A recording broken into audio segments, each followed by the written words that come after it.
there we go. The music pumping away as always.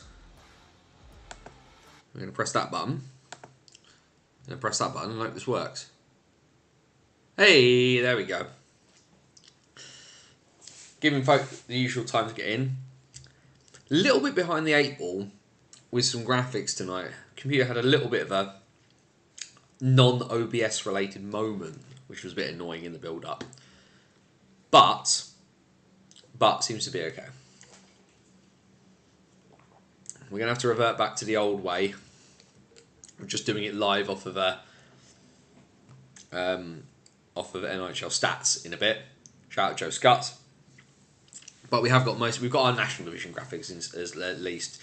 But yeah, just the computer had a bit of a funny moment. So, but not related to the streaming for once. So yay, I think.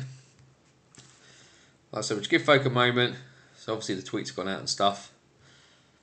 Messages have gone out as well. So hopefully a few folk will join in, come and join us.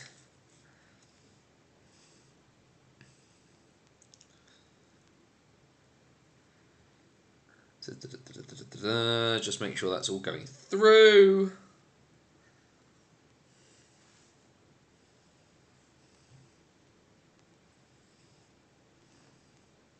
There we go, we want to do that.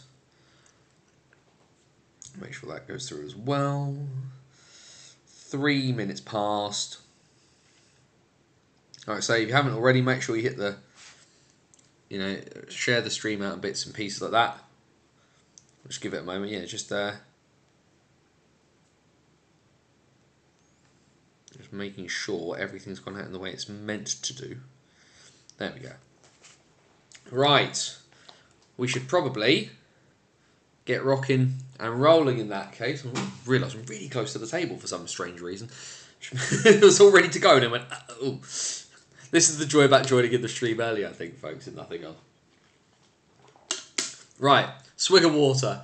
Let's crack the knuckles, let's crack the neck, and let's get on with it. Guys, gals, and the gender fluid and all beyond the binary, it is Wednesday night, it is 8 PM, and welcome back once again to the BOTW What's Current stream. My name is Anthony Russell, here to bring you through the weird, wonderful, and wacky world that is the National Ice Hockey League structure.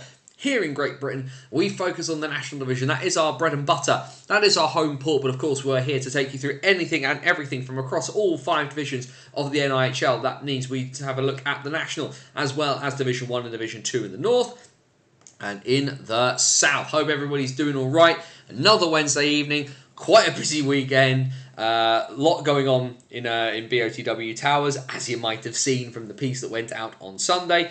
But been a busy weekend for me. Commentary, like I said, the Frustrated Zebra, that the new piece that's up on the website. The fact that I still haven't done kind of like a recap of what happened at the weekend. That's because of what's happened, because of what's happened elsewhere. But it is coming. Either way, bit of housekeeping as we usually like to do at the top of the show. Banners on the wall at wordpress.com. Your number one source for all things related to the NIHL. Follow me on my journey across hockey this year in the Banners on the Road series with the Bison, my team, off into the mists of time for this foreseeable future.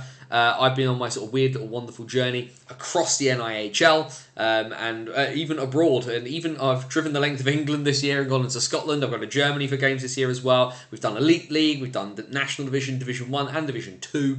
So there's all those bits and pieces there. Every game I go to gets a bit of an in-depth look. That's the Banners on the Road series. And we've got our Hockey Stories series, which of course brings you the weird and wonderful world of ice hockey from the 19th century to the present day, behind the Iron Curtain, into war and beyond. Plenty of stuff though you can check out over on the website. Nearly 13 years old.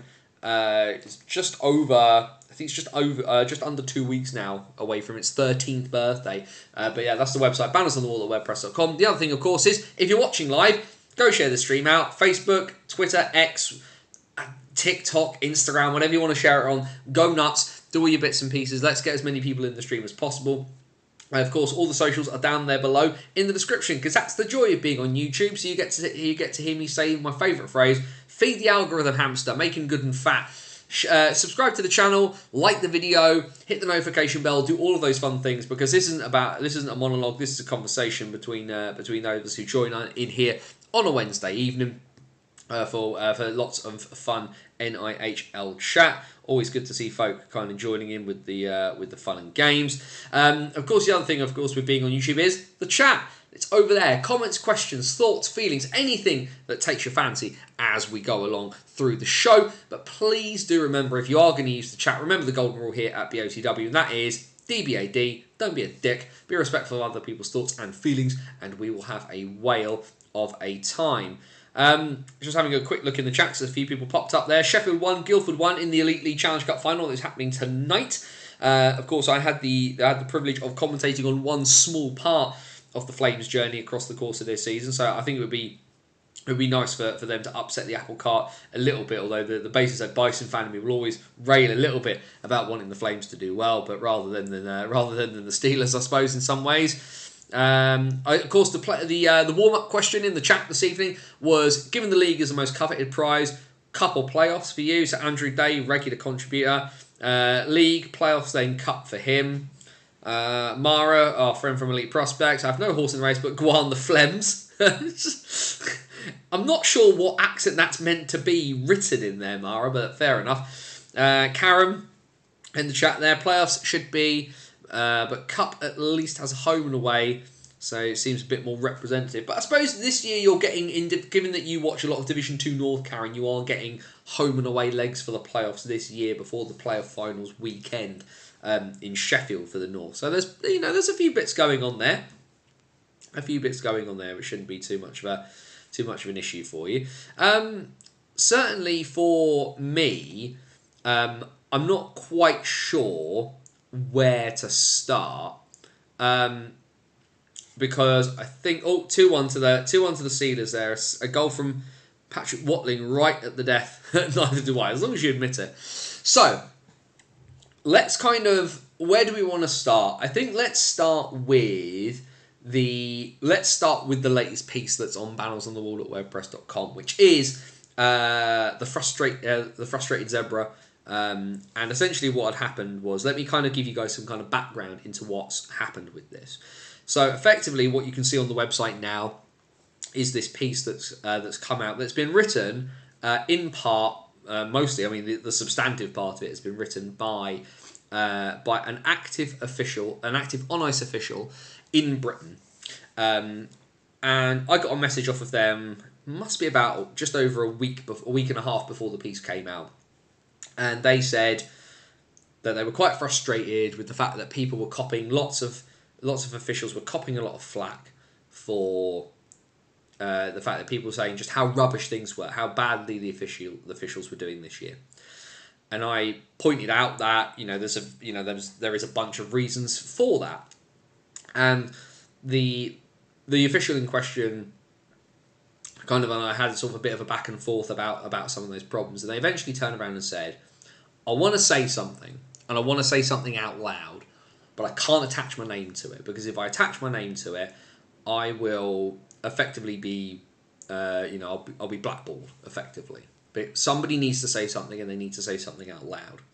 And I wrestled with the concept of whether to allow them to put something out for quite a while, because ultimately, I'm not here to bulldoze my way necessarily through anything.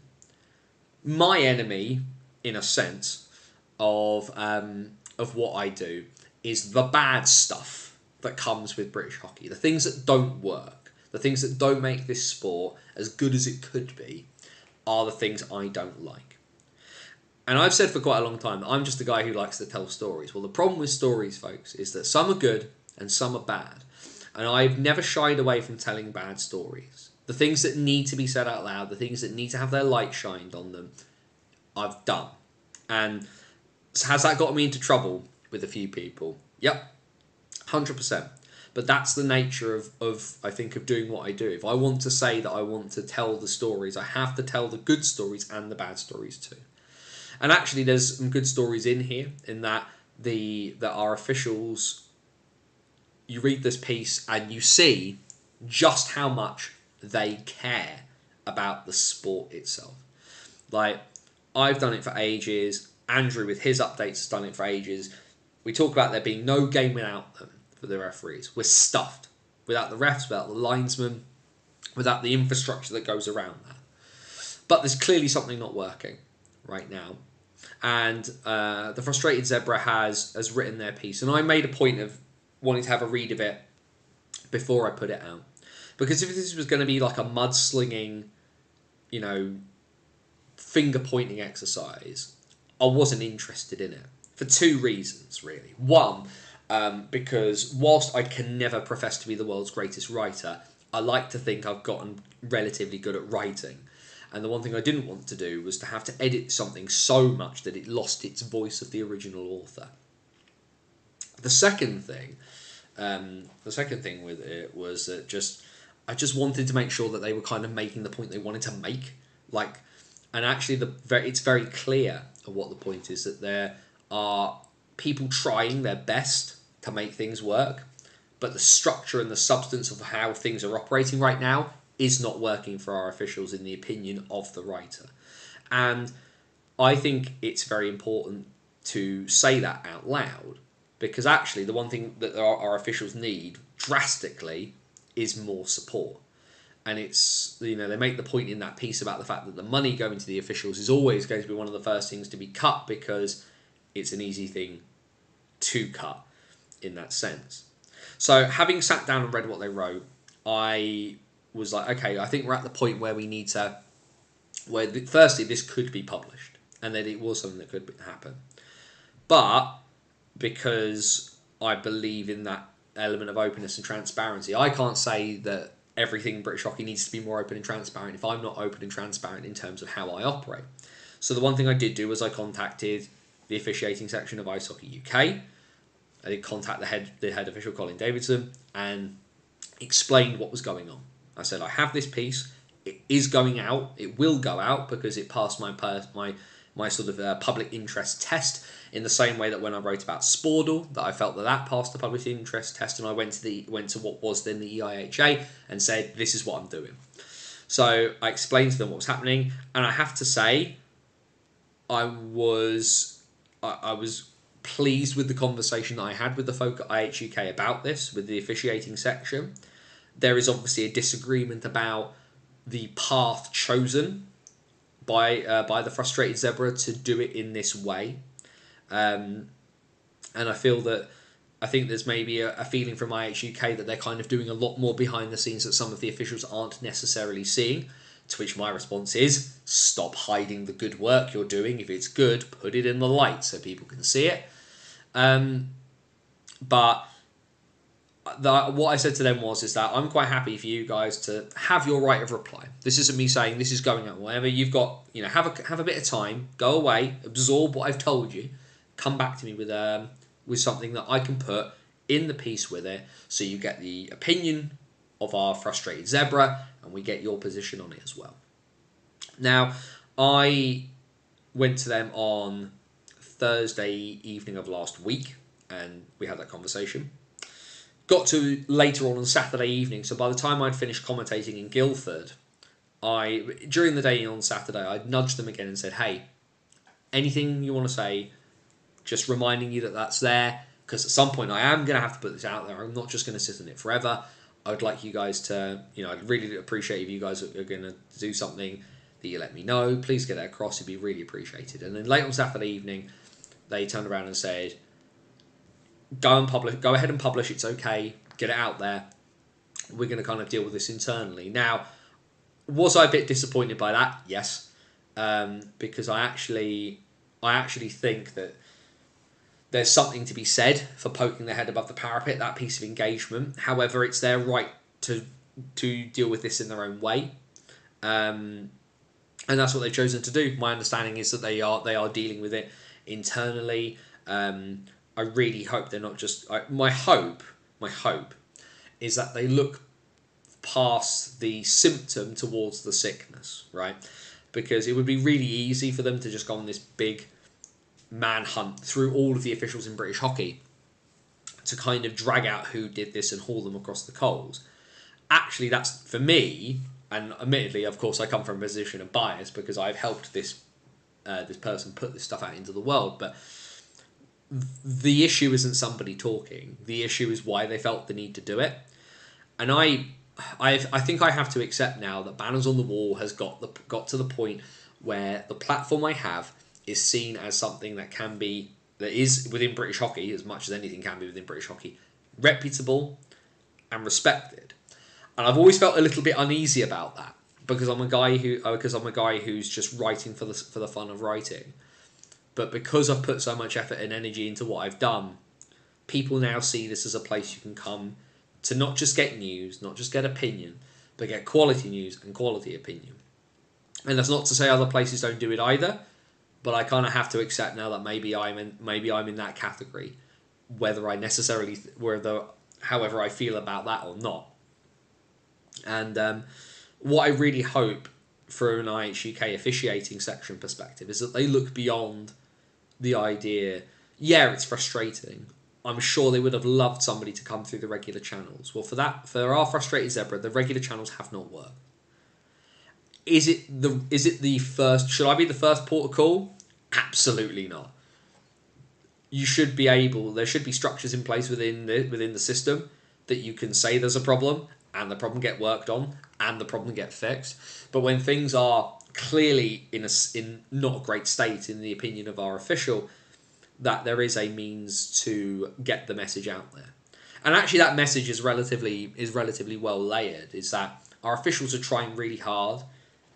There are issues with the games being allocated. There's issues with the reimbursement they get for doing that. There's issues they feel with kind of the structure and the system around them, and even to the point where our frustrated zebra feels that the people at the top are trying really hard, but that the system just isn't there to help them. And I think there's something to be said about, I really hope IHUK take on board and look for the sickness and not the symptom. Because our frustrated zebra speaking out in this manner is not the sickness. That's the symptom of the problem. Yeah, it's not great. And the fact that that's a thing, the fact that this has happened for some people might argue it's a betrayal of things. I would strongly disagree with that, because of the fact they've spoken out, they've not spoken out, and they've not gone on a massive rant and said this person's rubbish and this person's rubbish and this person's rubbish. They've played the ball, not the man. They've even said the current referee in chief and the previous one have been dealt such bad hands they almost couldn't win, and they've pointed to the problems that are there. I also should note as well, as you will have not seen anywhere else, that the officiating section of IHUK have not contradicted a single statement of fact within that piece that our frustrated zebra has written. And there we go on that front. Clearly there are issues. We want them solved as best as possible. And I think we all include ourselves in that. Like, you don't have to like a referee's call, but I think any of us who've kind of ever interacted with any of the officials, like 99.999% of those interactions, if you are respectful, they are really respectful back. They're really good. A lot of them are really good guys and girls who are trying really hard to make the sport as good as it can be from their perspective. I also have to say this year, there's a couple of young officials I've seen on their way up who are trying really hard and doing really well. And when I see them, there's a couple that I think, where, there are some officials where we will all kind of like, they won't be our favourite and we'll kind of roll our eyes a bit. But I have to say, there's a couple of young ones out there who are doing really well and they deserve to have a system that works for them. And so I will throw that out there, that no, that this has happened is not the ideal. And no, I'm not going to publish the thoughts and opinions of every person who has an axe to grind within British hockey, because that's not what I've ever done. But when somebody has a valid point to prove, one that, aside from the fact it confirmed a bunch of stuff I'd already heard, they've spoken out for the right reasons. And I really hope people understand that. And I really hope as well that people, like I said, don't look at the symptom, look at the sickness. That's what you need to aim for. That's the thing we need to cure. You can take things for the symptoms, sure, but the sickness is what will get you, not the symptoms. And we need to look past that. If you've read it, really interested to hear your thoughts on it. Questions, comments, thoughts, and feelings in the chat. Either way, though, I will just quickly as well talk about this past Saturday, which was the experiment of commentating through Twitter Spaces or X Spaces, however you want to label it, on for the Guildford Phoenix and the Harringay Huskies. Firstly, have to say, cracking game of hockey. Div 2 as a brand of hockey is not the slickest and not the smoothest, and also as well, this game was full of nerves, full of nervous energy. It was scrappy at points, it wasn't pretty at points, but you got good entertainment out of it. I think it's £7 as an adult you pay to get in. And what was quite surreal, and you may have seen it in some of the photos if you've had a chance to look at it, where the Guildford Phoenix only use one side of the ring, which is the side with the player benches on. So I had the entirety of the other balcony to myself, with the sort of the pixel camera that the Phoenix used to record their games for game tape purposes for English ice hockey, for England ice hockey, and that was quite weird being by myself the entire time for the most part. The photographer did pop up at one point, but it was interesting, and I think as well, like I say, I wanted to do it as a proof of concept to kind of prove that it can be done, that teams do not need to have super high quality flashy video production to be able to put their games out for consumption. And as well, I think that there's teams, particularly in Division 1, where streaming is minimal and piggybacks off of other teams. I know obviously as well there are teams in Div 2 that have done it. The Telford Tigers obviously did it for their second leg of the cup, the first or second leg of the cup final, whichever one it was that they had, that they piggybacked onto the Tigers streaming equipment. £3 a stream, beautiful, absolutely great. If you can get that to work, get it to work. But actually, like, Saturday's game was a really big title deciding game, and there was no method to kind of get anything out there bar just a couple of text updates. And actually, with my own mobile phone and a £20 pair of headphones that I got from Amazon, was it my best commentary performance ever? I don't know. I'll kind of leave that to you guys to decide. Certainly the Guildford Phoenix lads have certainly enjoyed it. Listening back to it, Harringay, haven't heard anything out of Harringay. But it can be done, and there are ways and means to get around this idea of not being able to get the product out there, because ultimately that was what it was. That was for people who couldn't get to the rink, for people who were interested, and for Harringay fans at a distance who couldn't make the journey down and wanted to keep tabs on what was going on. And there must have been about 110, 120 people in the building. Well, by the end of the evening, we'd had that many people listen in. So there is something. Obviously, it's not the best way forward.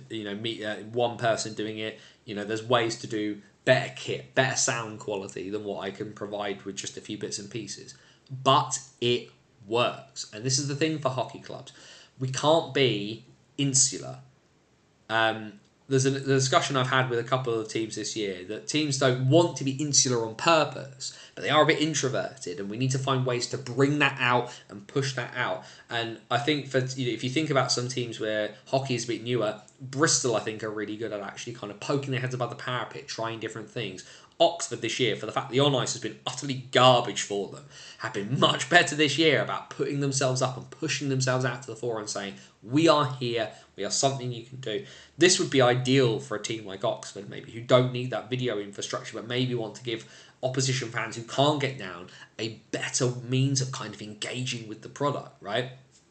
And like I say, people can't say this doesn't work anymore, because I've literally done it as a one-man operation with a mobile phone.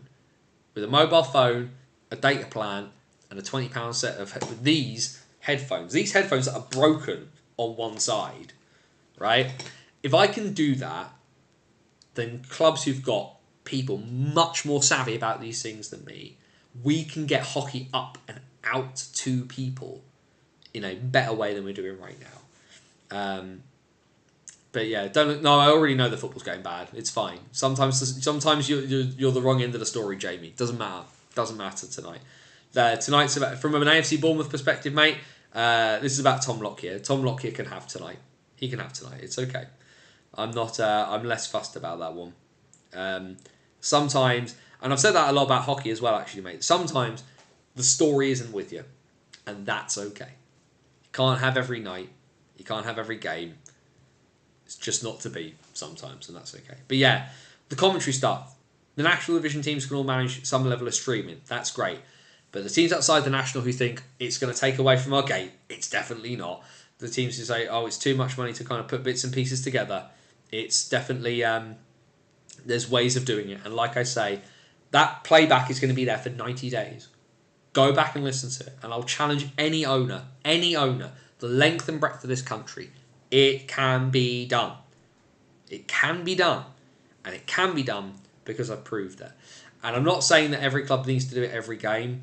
You know, the Phoenix haven't immediately asked me to come back for Saturday's game against Lee Valley. That's cool. But I like to think that those teams who maybe could make some use of it definitely should make some use of it. I see no reason why Division 1 teams up and down in both divisions, North or South, should not be trying to look at some sort of audio commentary in the same way that Billingham have done in the past, that Solway have done in the past, that kind of thing.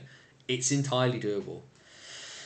We need people actually trying new things, but we also need those in charge to open their minds a little. Hockey in general, especially over here, is very conservative in its thinking. Seems to only have eyes looking backwards rather than forwards.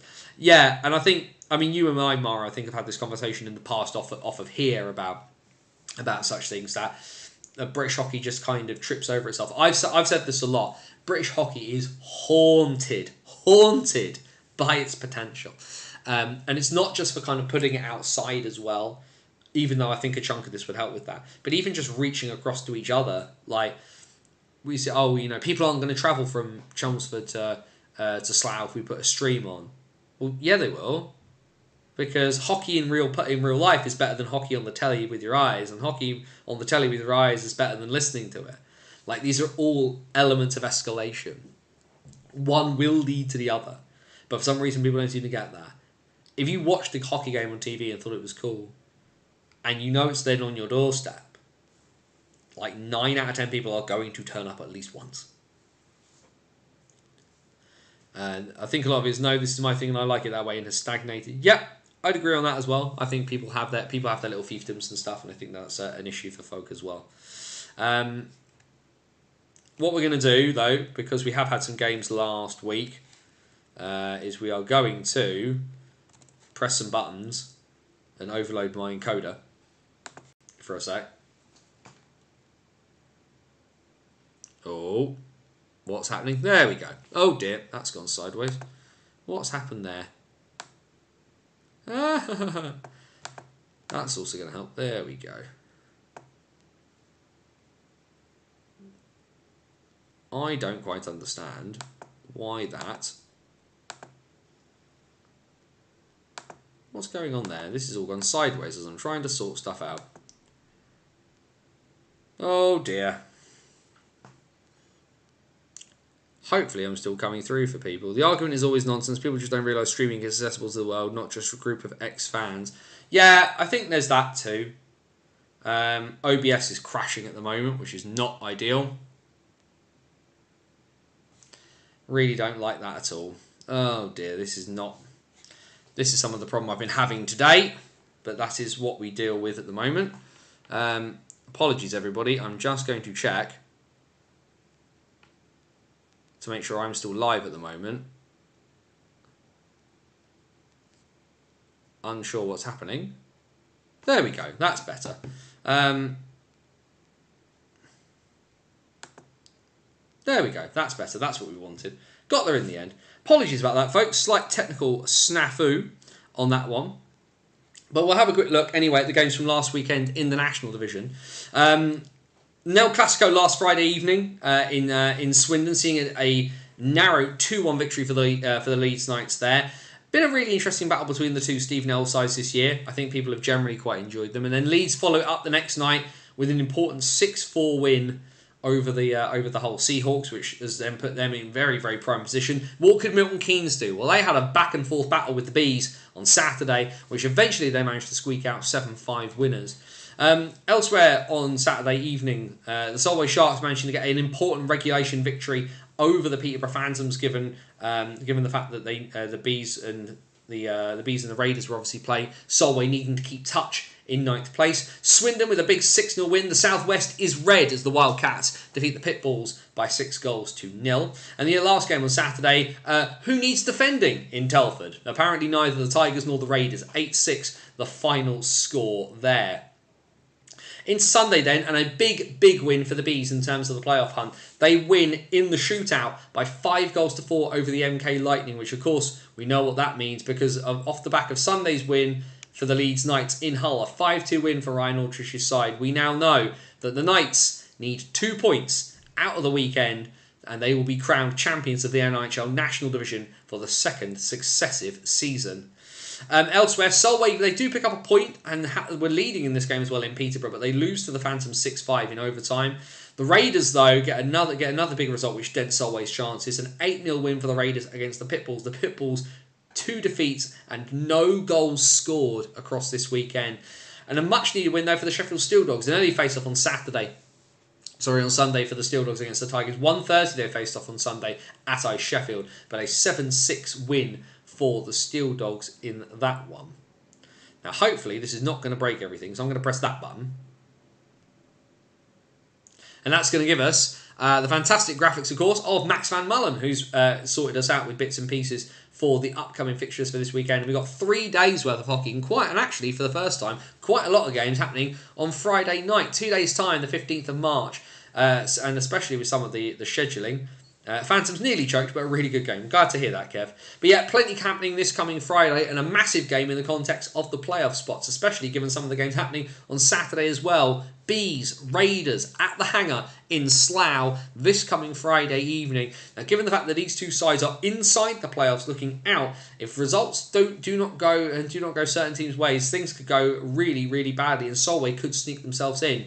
Bristol host Hull on Friday evening. The Pitbulls, of course, mathematically eliminated from playoff contention. They cannot make the postseason. All they can do now is spoil people's fun. And then it's Cats and Dogs fighting on Friday night. The Sheffield Steel Dogs host the Swindon Wildcats. Into Saturday then, and as full a docket as we can possibly get. He says wanting to move that up so people can actually see that a bit there.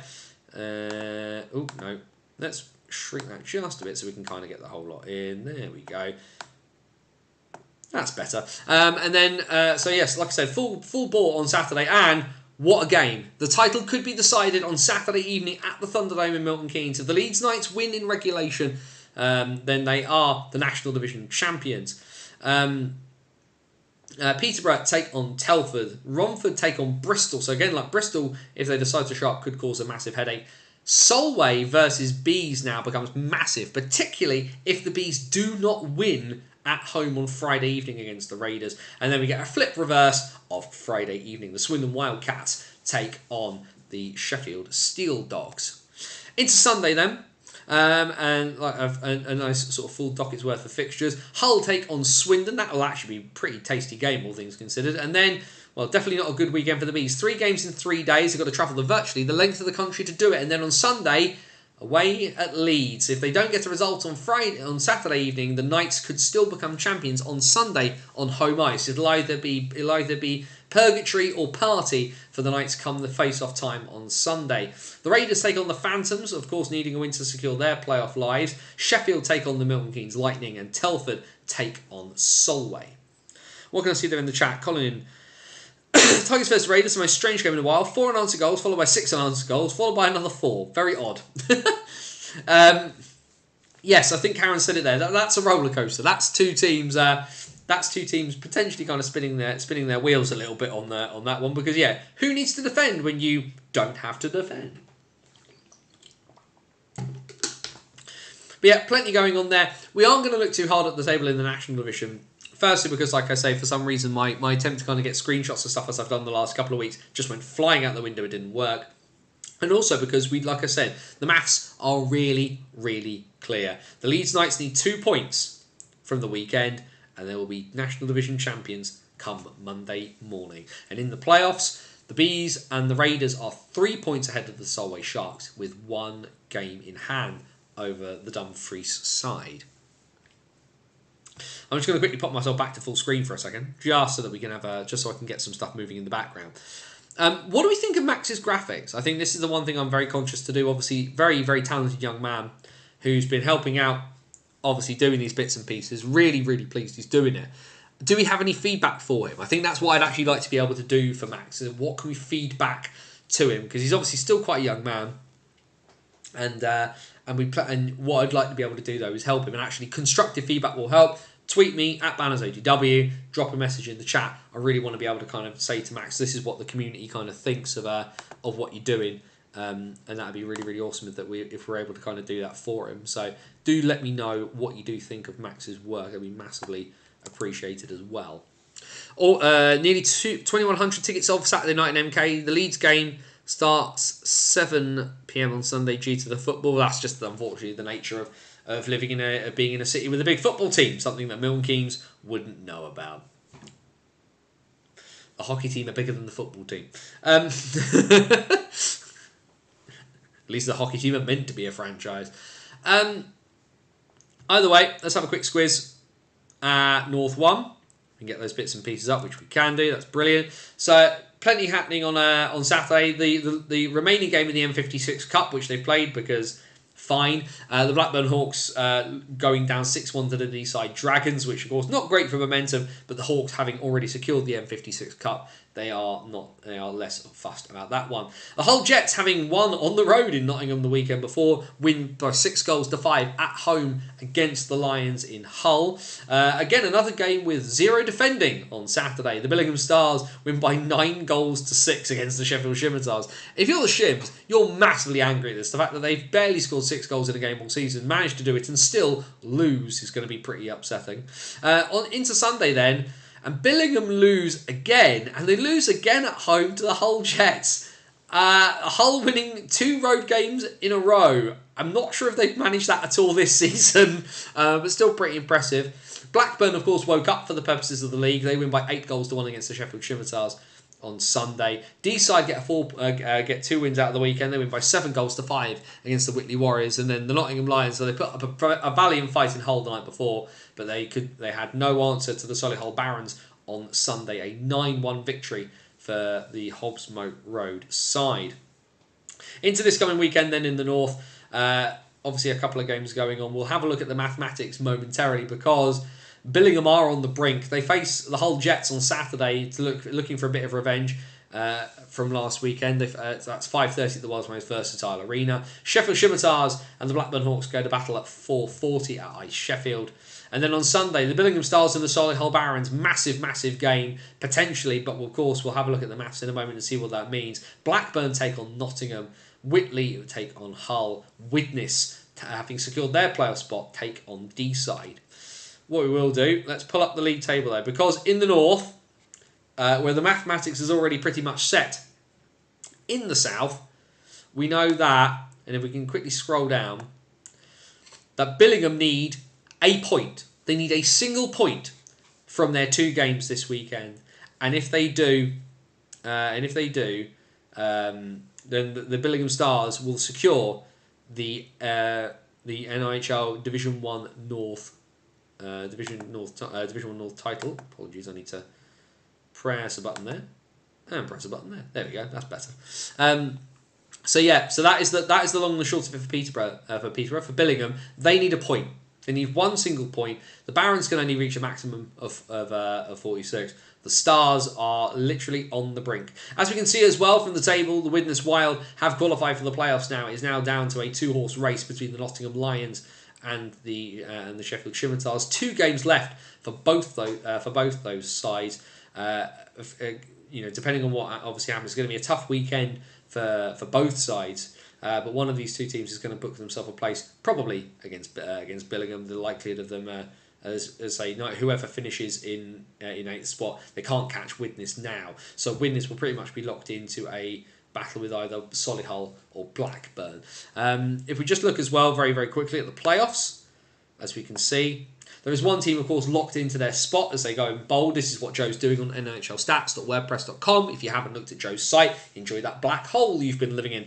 But with this, as we can see there in bold, they are locked into 7th spot. They will face whoever finishes in 2nd. So if the playoffs started today in North 1, Billingham would play Nottingham, Solihull Widnes, Blackburn Whitley, D-side would play Hull. And that one, 4th versus 5th ones are always going to be a bit of a cracker. Certainly in Division 1, especially given that 4th versus 5th is already locked in for South 1. If we get D-side versus Hull and then we get that encounter, we're going to have a lot of fun going forward in the playoffs for certain.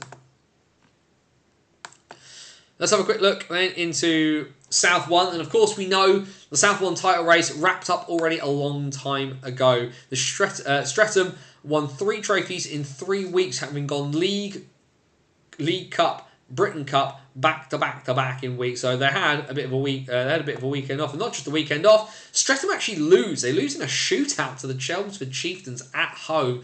Obviously, a lot of people say that the shootout is a bit of a luck of the draw, but that is the nature of things, and that Streatham lose for the first time in quite some time, but at a point where ultimately it does no damage to them. Elsewhere on Saturday, a win for Invicta. They win by 4-2 away in Romford, and a comfortable 5-1 win for the Solent Devils as they beat the Oxford City Stars down in Gosport.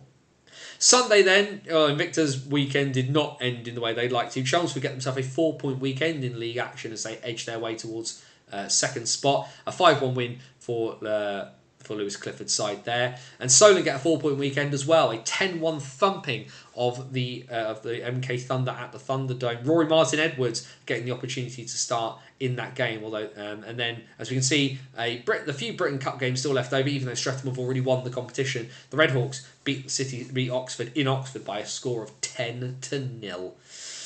This upcoming weekend, then, as you can see, a couple of Britain Cup games still on the docket that need to be played. Slough take on Oxford at the Hangar at 6:30. Chelmsford take on Streatham at the Riverside on Sunday. Elsewhere on Sunday, MK take on Invicta and Oxford take on Romford in the in league action there. As I say, we'll have a quick squiz at the table, even though we already know what's happening with it.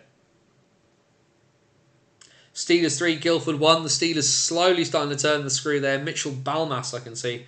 Or Balmar, is that? I'm not entirely sure how we pronounce that one, but we'll go with either. Either way, if we look at the South table, as we can see, Streatham have locked up the title. And it's now even Stevens between Chelmsford and Slough. 40 points from 28 games for the pair of them. Of course, there's only 8 teams in South 1. The playoffs are what they are. But we do have quite a few teams already locked into their playoff spots. The only 2 teams that aren't was the 2 teams at the bottom, because mathematically Milton Keynes could still catch Oxford. The Thunder, of course, have beaten Oxford in Oxford this year. I was there for that one. It was MK's first win since September. But we do know a bunch of the other ties. We know that Streatham are locked in, Chelmsford have secured themselves second, and Slough will be locked into third. So it means we have 2 playoff ties already confirmed for South 1. The Slough Jets will take on the Romford Buccaneers. When I spoke to Joe Scutts about this recently, he actually felt that this was the better draw for Romford. He feels that Romford have got the potential to potentially spring a surprise against Slough if things go their way. And the Solent Devils are confirmed against the Invicta Dynamos for the playoffs.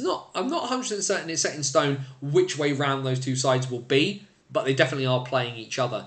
Also, as well, for Solent Devils fans, I mentioned last night that back with the detail in the Devils series. I had a chat last night with Devils netminder Mark Duffy, a long-tenured netminder across the old ENL, now NIHL Division 1 and 2. Played for the Bracknell Hornets, played for the Oxford City Stars. Played his junior hockey in Bracknell, played a little bit of junior hockey in Swindon as well. But of course, he's been with the Devils the last couple of years. If you like your netminder chat, definitely going to have some netminder chat ready for you for that one. And then, I know Karen's been waiting patiently in the chat, as she always does. We need to get on to North 2, of course, because we know what's happened there. We know that's happened there, and that the Telford Tigers, of course, have already secured the league title, but plenty of action still happening around the league as a few bits and pieces not quite set in stone, and everyone's of course got to finish their campaigns. Big win for the Billingham Buccaneers. A pretty decent first season for the second team in Billingham. They had that sort of wonky start and really pulled themselves. They turned themselves around when they had those sort of disciplinary issues, and have made a real fist of things this year. An 8-0 win for them against the Nottingham Lions, which meant that with results, given that results went the other way. Given that they went that way for them, we do have all 8 teams locked in for the playoffs, because Kingston Sharks, even though they lost on Sunday, are in. They have made the playoffs for the first time. Elsewhere on Saturday, Sutton with a 4-0 victory in their local derby over the Sheffield Titans. And then the Titans did then, of course, come back and beat the Kingston Sharks on Sunday, as we can see there. Bradford with a good solid 9-3 win in Nottingham against the Lions too, whose season, of course, will be ending ahead of everybody else's. Sutton then given a real push by Billingham, a 2-1 shootout win for the Sting at Sheffield on Sunday. Obviously challenged, but the Sting, of course, as we know, a team full of quality in this division. But then the champs, well, the champs of the champs of the champs, a 5-3 win for the Telford Tigers against the Altrincham Aces on Sunday. Looking ahead to the weekend, pretty full weekend actually in North 2. Altrincham will take on Nottingham at a time to be determined. That fantastic 12:30 p.m. on a Saturday face-off. Kingston take on Billingham. And on Saturday, the 7:40 p.m. face-off at Sheffield, the Sheffield Titans and the Coventry NIHL Blaze. On Sunday, the Bradford Bulldogs take on Telford. Will they be the ones to trip up the Tigers as they head towards the playoffs? Nottingham take on Kingston at 7:20 on the small pad at the NIC. And Sutton have their 1 p.m. face-off against Altrincham this coming Sunday. So looking at the table, like I say, we already know full well that the Telford Tigers too have secured their place. They are the champs. They are the ones. Who have taken the title, and our 8 playoff qualifiers are all locked in. The Nottingham Lions too, will finish their season early. Both new sides into Division 2 North, the Billingham Buccaneers and the Kingston Sharks, have made the playoffs at the first time of asking. Given that there are still 2 sides who aren't quite decided, Altrincham and Bradford are not locked in, but we do know 2 ties in North 2. Telford will take on Kingston, Billingham will take on Sheffield, and then Sutton and Coventry, of course, have qualified. Really interested to see how Coventry do. I think they'll fancy their chances against either Bradford or Altrincham, so a place at Sheffield for the NIHL Blaze on the line. Given the fact that the only side to beat Telford in league action this year, Sutton of course beat them in the first leg of the cup final, but Coventry the only team to have beaten Telford in the league this year. Could they spring a surprise against either the Sting or the Tigers come the finals weekend if they make it that far? And then into South 2, which of course is where I was at the weekend. Like I say, you can go back onto the BOTW Banners OTW Twitter account and check out the commentary that I did for what was the headline game of the weekend, the 3-2 win for the Guildford Phoenix against the Haringey Huskies. Haringey 2-0 up after 40 minutes, and then Guildford scored 3 goals in the first 10.5 minutes of the third period, and then managed to hold on. A fascinating game. Like I said, I'm going to probably do an audio recap of this one just to make sure that it's done. And of course, having spent the evening talking about it, I think talking about it kind of makes sense in that kind of way. So I will be doing kind of an audio recap of it. But what a game! Fascinating. Tons of action. If you paid to get in, you definitely got your money's worth for the quality of excitement that you got out of the game. Elsewhere on Saturday, Bristol beat Streatham by a score of 6-1 over at Cribbs Causeway, and the Solent Junior Devils lock themselves in. They have qualified for the playoffs. The Oxford Rising Stars, given the results of the weekend, are out. Harry Cloutman's boys are into the playoffs for the first time in a little while, with that 5-2 win over Chelmsford doing the business. And on Saturday, the other game, Invicta 10, Oxford 4, Solent are in. Elsewhere on Sunday then, a 4-0 win for the Cardiff Fire in the Battle of the Capitals as they headed across to Lee Valley and beat the Lions by a score of 4-0. And then Basingstoke, having not played for the better part of a month, and they've only had 2 training sessions in that time. When I spoke to Dan Weller-Evans of the Buffalo, he said that they were sloppy and not at their best, but they somehow managed to get the result. An 8-3 win for the Buffalo against the Blackhawks on the high road. Apologies. This coming weekend then, the big game is Saturday. Guildford need 2 points to secure the NIHL South 2 title. They have the opportunity on home ice this Saturday afternoon as they take on the Lee Valley Lions. Top versus bottom. If Lee Valley win, it would probably be the shock of the season. Elsewhere on Saturday, the Solent Junior Devils take on the Peterborough Phantoms 2. That's a 5 p.m. face-off in Gosport. And the Chelmsford Warriors welcome the Basingstoke Buffalo.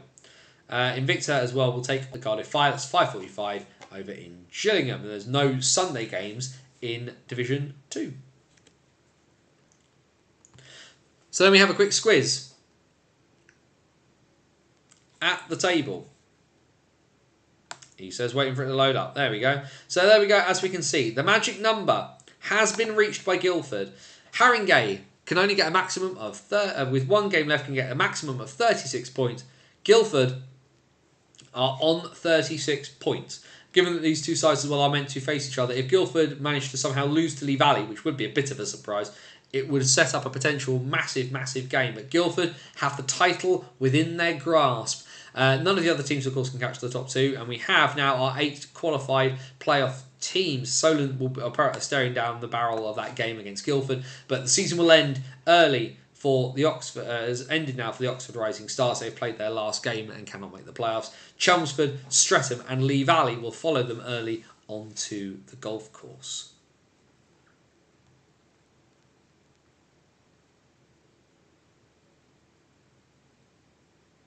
So there we go then. The whole kit and caboodle, all 5 divisions of the NIHL looked at across the evening so far. So, you lot watching, I now need your help because I need to decide where I'm going this weekend. So, let me set the parameters for you on this one. My son is going to there's a birthday party and a family thing on Sunday. Sunday's out of the window for me. So Saturday, where am I going? Help me decide what game I'm going to. Because if we skip back to the National Division fixtures quickly, on a Saturday evening. Now, Swindon versus Sheffield, I've already seen this season, so I don't really want to see it again. MK is a bit too far for me to get to and back in an evening as well. Peterborough's too far, Romford's too far, and I love Dumfries, but I ain't dashing back there and back in a day. So the National Division appears to be out.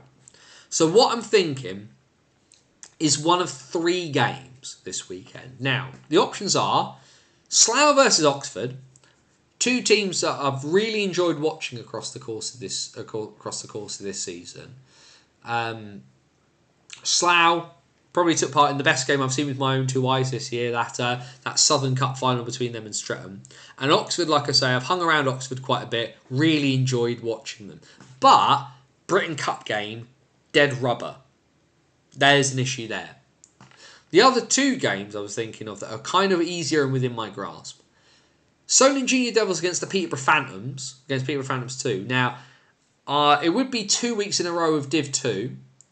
Gosport is, of course, is closest to me, and I've not had the opportunity to see Phantoms 2 with my own eyes.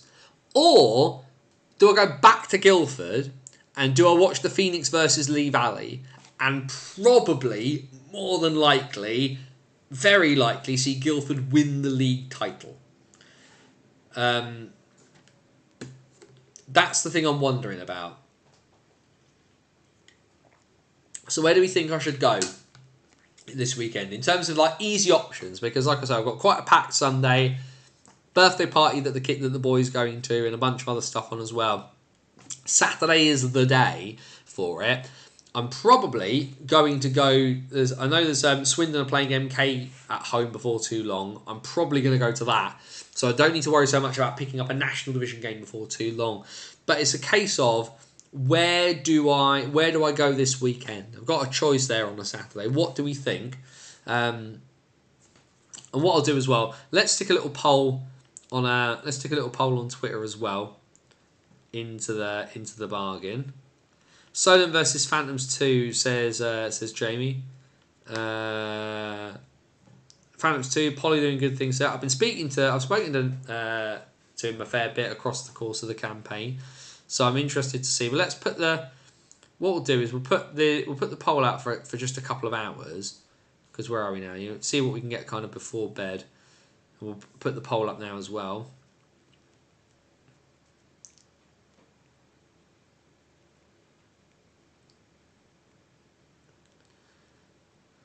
And we'll see what people think of it. But a couple of people reckon I should go to Gosport. What we'll do, Slough versus Oxford. So we'll do Slough versus Oxford. Then we'll do Guildford versus... Oh, so I can spell. Guildford versus Lee... Honestly, I'm having a real fat-handed moment here. Lee Valley. And then we'll add the other option of Solent versus... Solent 2 versus Phantoms 2. Let's put that poll out there. So that poll's up there now on the... is slowly edging its way up there onto the... and let's kind of see what people think of that. Let's get some ideas and what people think about a couple of votes in the chat for me to go down to Gosport and see Phantoms 2. I've not seen them. Of course, I've seen Guildford this year. I've seen Lee Valley this year. They would be the only new team, so I am kind of leaning that way and just being able to go somewhere quite close. It is nice, I won't lie. Going to Devils games is fun because you can get home by like 8:30, 9 o'clock, which is quite good. Although I did quite well getting back from Guildford last week. Good time, I think. What I did find very interesting as well was the instructions I was given in Guildford in terms of where to go and where they recommended to park, which meant I went in the players' entrance at the bottom of the spectrum, which was surreal for two reasons. One, because I don't play, so going in the tradesman's entrance is pretty weird. But also just where I parked my car. I parked my car, and before I turned the engine off, I hear this sort of weird noise. I'm thinking like, oh no, what's wrong with the car?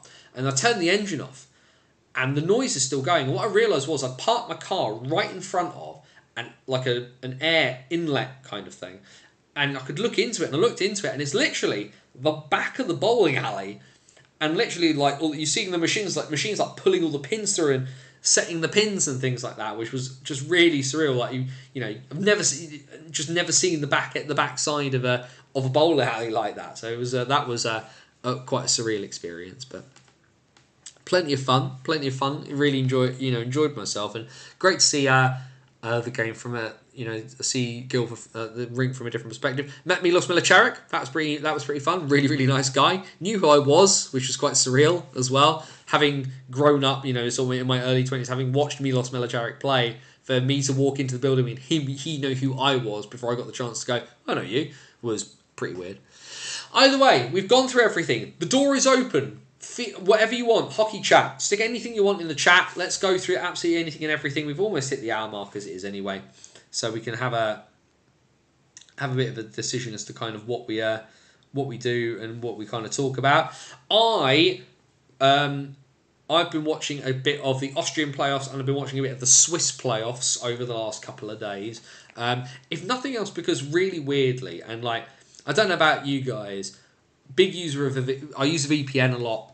For people who don't know, I speak German. Aside from having just gone to Germany recently anyway, I did used to live there. I do speak the language. So I do make a big use of a VPN to watch a lot of like Austrian and German telly, because I do like to keep my hand in. And there was a point on Monday, and I did tweet out about it, where I was watching hockey to procrastinate from writing about hockey, because I was writing my program article, and I was watching a game in the Austrian playoffs that was pretty one-sided between Salzburg and Linz. And I thought, right, I'll just skip through the other channels as I was watching Austrian TV, and I was like, I'll see what else is on. And one of the Austrian channels has got the rights to show the Swiss playoffs. And boy, did I get a good game. We've got Biel versus Ambri Piotta from the play-ins for the playoffs, as it were. And that was a really good game. If you don't have a VPN, there's definitely other ways to kind of watch some of these things if you're happy to kind of like put on your ad blocker and knock things out. But it was pretty awesome to get in like high def like hockey that I could put through my telly, which should be pretty. Which if you haven't had the chance to watch playoff hockey from other countries, definitely do take the opportunity. A few bits in the chat. D-side looking to put a team into North 2 next year. Is Lee still planning on 1-2? Good to have extra teams for sure, but we'd be sad as a fan if it meant a lot less games like they have in South 2. I see as well that Morris put there, Leeds and Bradford in North 2 might be a real bun fight for players in that area. I suppose in some ways, though, I know Leeds have put a lot of effort into kind of their junior system, and maybe if I'm Leeds, I'm holding off on putting in a team into North 2 until some of their kids get a bit older. Because I feel like there's potential to support a North 2 team in Leeds, but I don't know whether now is the time. D-side, I venture, could probably have a good look at it. The lack of games question is a tough one, because the issue as well for South 2, Karen, is just how spread out that division is. Now, obviously, the North is spread out pretty wide as well, kind of going as far south as Coventry and as far north as Billingham. But I mean, you've got Cardiff to Gillingham in terms of going cross country, and I think it almost feels like cross country going is harder to do than going up and down. Like Coventry to Billingham is not a fun drive, but it's actually not that bad of a drive to do, if that makes sense. But yeah, I think it's a tough one. Or you get conferences, which has happened in South 2 in the past, although 12 teams is probably a fair enough number. If it was any bigger than that, I feel you'd have... If it was 14, you could probably do a South-West and South-East split.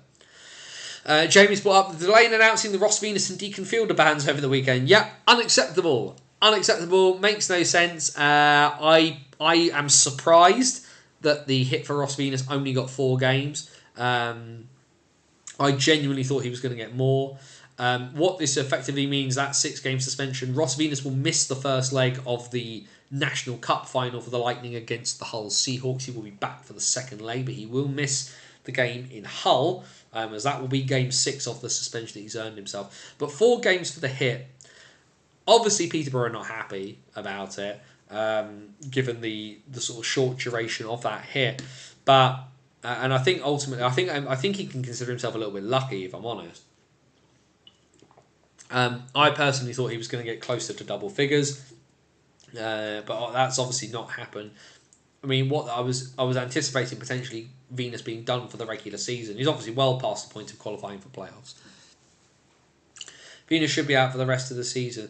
Now, I'm not 100% convinced by that argument, because, like I say, was it a hit? Did he intend to hit him? Yes. Did he intend to break his leg? No. So I'm always sort of sceptical. I think this also comes down to it. What are we punishing here? Are we punishing the hit? Are we punishing the outcome? Or are we punishing both together? Because I think this is the thing I'm not quite certain as to kind of where people sit. The lack of camera footage was the downfall for the hit not being more. I mean, potentially, but we don't know we know what angles come out, but we don't know what other angles have been seen. And I think sometimes people kind of conflate the two there. But for me, it's making sure that it's seeing what the outcome of, is the hit legal? Has it resulted in a bad thing? Because the hit was bad, so it's an illegal hit. The outcome is bad, and therefore for me it kind of sort of tacks on what happens, because you can have an illegal hit that doesn't cause an injury. Having an illegal hit that kind of means a guy can't earn his livelihood outside of hockey is pretty bad, and the notion that he should only get 4 games for that, and it just happens to get an extra 2 for the tossing up of penalty minutes feels pretty light to me. And of course, it's a big shame because Venus has been one of the star players of the national division. He's been arguing, along with Dylan Lawrence, he's been MK's best player. He's been an absolute, offensive powerhouse for the Lightning this year, and one of the division's top scorers. So the fact that he has to sit any games at all is bad, and the fact that he's involved in this level of controversy is also bad. Just to say, nearly every week the list on EIH that's released on Saturday morning changes over the next couple of days. Seems to be a regular thing, to be honest. Yeah, and that's not how it should be. So a lot of the teams are generally informed that the suspensions on a Thursday is generally how it goes. It does sometimes happen on a Friday, depending on the workload of the people doing it. But there should not be a point where we hit the weekend and games are starting, especially in the National Division, which is a semi-professional league. Teams should not be hitting that point and not know what the suspensions are. If they announce them on the Saturday morning, for me, that's too late anyway. I think they should come out as an absolute bare minimum on a Friday night, if not sooner. But at least they're happening before the games start, right? We can kind of agree to ourselves that even though Saturday morning is too late, before the games start, that's fine. If a team's playing on the Friday night, they need to be announced before the Friday night. I think most of us can kind of agree with that. For us not to find out until after the weekend, that's not acceptable. This is really, really barn door stuff again, about not just about transparency, but effective processes. It's not an effective process if you publish a piece and they have to just keep adding lines in and adding lines in. This isn't like a newspaper where there's they accidentally put a factual error and a correction in. You've put out a bunch of suspensions and then have to quickly tuck in another one. And they didn't just tuck in another one out of nowhere they've forgotten about. It was the most talked about incident that they left off. Deacon as well, getting suspended again for totting up a penalty point. is slightly different because, of course, that there's a much higher chance of human error. Someone could have just not counted it up properly and just gone, "Oh, nuts! We need to do something about that." So it's bad. Definitely not the same level as bad as. Oh, by the way, the major talking point of the entirety of the structure. We haven't mentioned anything about that when we put out the suspensions, and I made fun of them for that, and they earned that one because that was silly. Certainly can't abide that. Just going to quickly check the other bits of new, anything else that's going on. Still in that period break there. Still 3-1 to the Steelers. Just looking at the poll I've started. Guildford and Lee Valley winning at the moment, although I venture this is potentially a bunch of Guildford fans who chucked themselves in on that one. We'll see what happens there.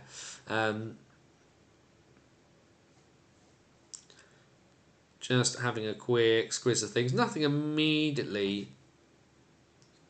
Don't immediately kind of notice anything there. A couple of bits of news, of course, because we've seen that a few bits and pieces have been announced. The Bees have announced their first re-signings for 24-25 in the form of player coach Dom Gabai and British utility man Liam Morris, both going to be back at the hangar next year for the Bees. I don't need to say, every regular viewers know my feelings on Liam Morris. Love the guy to death. Top bloke. Gabai is an interesting one. Gabai the player I think is better than Gabai the coach. I think that the fact that the Bees' depth is not the same as other places is obviously a problem. But boy, Gabai and Dom Gabai convincing Marcel Balach to come in and play for them this year has been gangbusters. Vitali has been a useful kind of support piece, but Gabai and Balach this season have been utterly insane. And if they don't get Balach back, the potential, of course, that given his season this year, will Marcel get money to go elsewhere? Entirely possible. But you have to venture that the Bees are not unreasonably probably going to look at making him a decent offer in an attempt to keep him playing where he is. And for me, if I'm Marcel, I would certainly have a very, very hard listen to the Bees on that one, because ultimately, yes, you want to go on sometimes and do bigger and better things. Marcel's closer to the end of his career than the beginning. He's had probably the season of his life. And it's not to point fingers and go, ha, you were wrong. But obviously, Jack and Charlie from Macca Talks Hockey put out underrated player of the year. Absolutely not in my perspective. He played a very different role in Basingstoke last year, did Marcel, and he's played a different role again this year. He's been a much more an attacking focal point this year than he was last year for Basingstoke. But he did his job last year of kind of doing a hard-working centre role, and this year he's been asked to score points, and he scored a buttload of points. He's only underrated if you ain't been watching him, is my personal opinion on Marcel Balach. And quite a lot of people, some people in this chat today said that he wasn't of the requisite quality. I will call 1-0 to myself on that particular instance, I feel.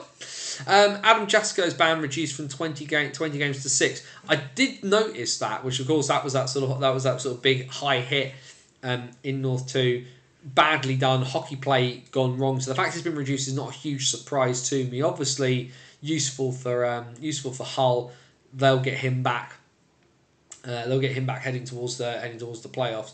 But yeah, hopefully he's learned to just try and control his hits a bit better. Any news on a potential 12th team for the National League? Nothing at the moment, Jamie. But never say never. We didn't have Solway locked in at this time last year for their debut season.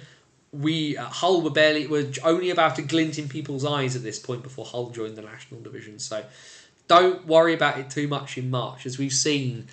Teams can kind of come up very, very quickly. It doesn't always work when they come up very quickly. And Hull's first season, of course, was a bit of a mess, but they got themselves on the firm footing. They survived year one, and they've pushed themselves on.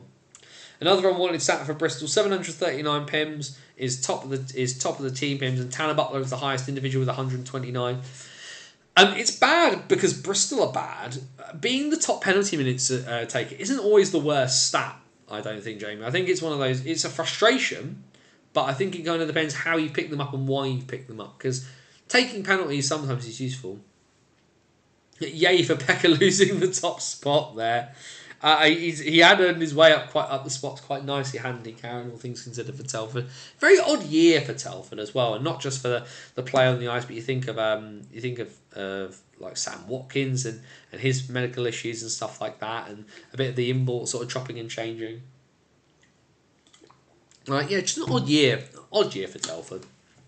And then you got Tigers too, just smash their way through everybody. So we won't say the G word when it comes to Tigers 2 just yet, but it's on. It's very, very much on. But yeah, Tanner Butler. I mean, you have guys that will do the dirty work, stand up for their teammates, get angry, get frustrated, kind of whatever. Like that's what you want sometimes out of guys. And like, is it unwanted? Like I say, the bigger issue for it from a Bristol perspective is that they're bottom of the table, they're not making the playoffs, and that just kind of compounds it. Danny Rose was a massive loss in the first game. Yeah, I mean, like, and you know, other guys missing this year. How would Telford have been with Jason Silverthorne this year? Massive. Which I think is a huge kind of like question hanging over it, because age of course slows a man down, but Jason Silverthorne's hockey IQ is ludicrously high, and would have helped this year. I have to be humble pie when it comes to Marcel Balach. Yep, you do. Sorry, Jamie, but you do, and good to hear you admit it. Never worry, folks, about admitting you're wrong on things. If you're wrong, you're wrong. It's just the nature of life, and sometimes you just have to, like Jamie's done there. If you're wrong, take it on the chin, admit you were wrong. Opinions should change on the basis of the evidence. So. Bristol definitely got angry in Romford on Sunday. Barely room in the box. Yeah, I was going to say, being in the penalty box at Romford, given how the fans react, sometimes it's probably not the place you want to be.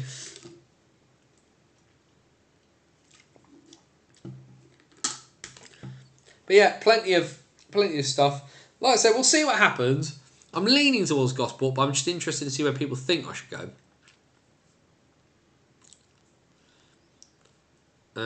No other immediate news that I can see. Cats beating Pittsburgh 6-0 in Pittsburgh was a nice surprise last week. It was, yeah. The obviously the trade deadline, the Caps just can't decide what they're doing, so Lord knows on that front. But yeah, good to do that one. How rude. I remember Ron Valley Way, Colin. So you know. Yeah, Romford are another team that's had a very odd year. It feels like they've been very quiet. We are a welcoming bunch, honest. If I walked in a West Ham shirt, I think I'd probably be alright. I'd never do that, of course, because I'm not a West Ham fan. So, but yeah, I'm sure if I wore a West Ham shirt, I'd probably get by alright in there. But yeah, Romford have had a really weird year. Like, it's been very up and down on the ice. Doesn't really feel like they've kind of like they did all right. They got to the playoff final last year, and maybe that's what they're going to do again. They're just going to wake up in April. But you know, the output from the club feels like it's kind of not been. You know, have Romford capitalise on finishing on nearly beating Leeds in the playoff final is the question. And they added, a lot of British scoring, although Zach Milton's been in and out of the lineup, George Norcliffe's been injured, guys have been hurt. And it just feels like that Romford team's not quite achieved its potential this year. Looks like they're going to make the playoffs, which is fair enough. But, yeah, I don't know.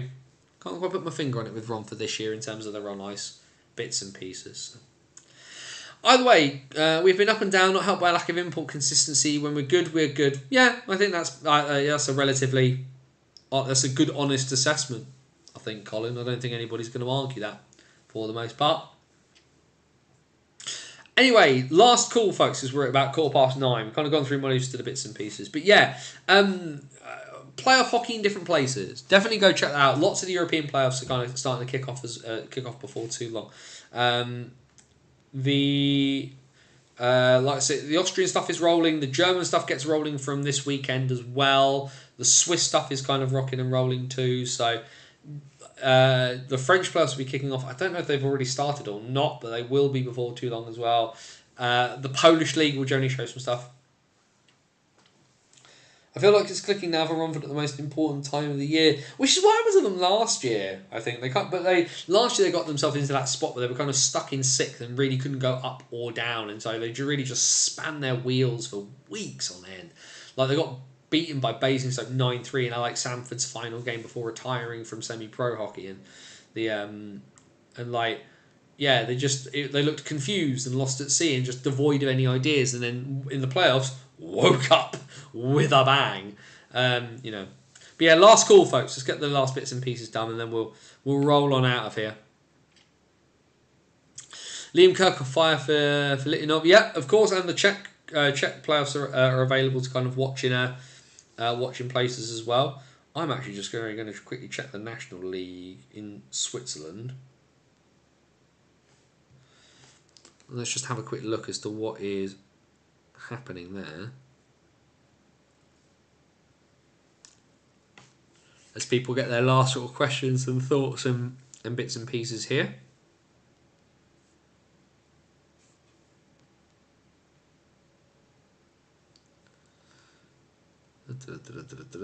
What we want.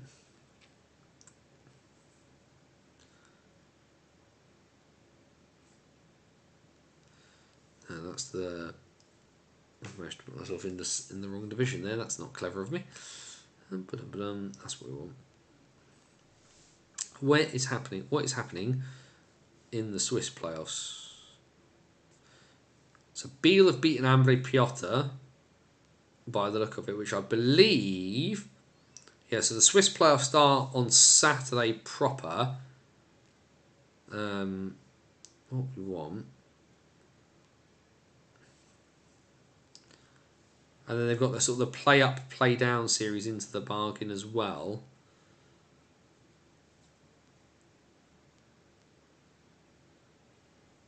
Yeah, so Ambry Piotta's season ends, which means that on Saturday the playoffs start at about 6 p.m. So Zurich will take on Biel, Freiburg will take on Lugano, and then it's Clotten and Aoe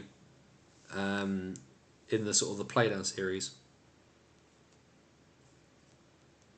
Now, I've not been keeping tabs on the football score, Jamie, so what have we done?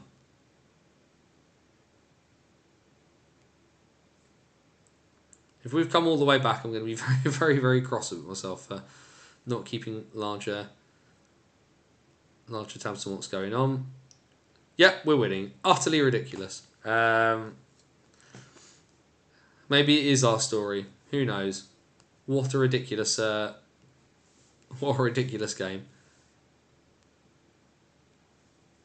This is also why Bournemouth are staying up, by the way.